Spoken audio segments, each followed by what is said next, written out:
Over the weekend, President Donald Trump took aim at both CNN and Washington Post reporter Dave Weigel over corrections they made.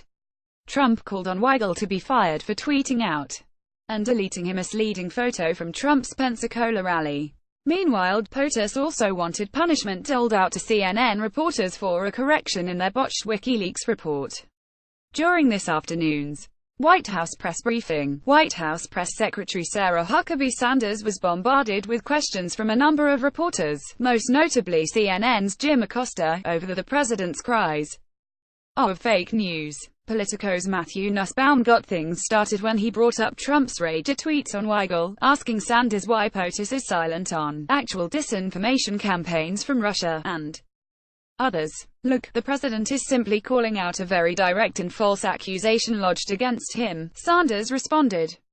There was nothing more than an individual trying to put their bias into their reporting, and something that, frankly, has gotten a little bit out of control. After adding that outlets have had to correct a number of different articles recently. She was pressed to answer the underlying question about the president's silence on actual fake news.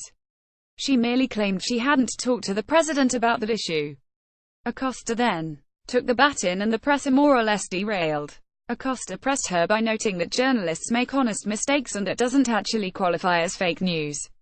This led to Sanders getting rattled as she battled with Acosta and others while she tried to make the case that reporters and news outlets were intentionally spreading false information in an effort to misinform the public. Acosta asked her if there was a specific news story from a legitimate media outlet she could point to that was intentionally false and done to mislead the American people. Sure. The ABC report by Brian Ross, Sanders said, referencing Ross Michael Flynn report.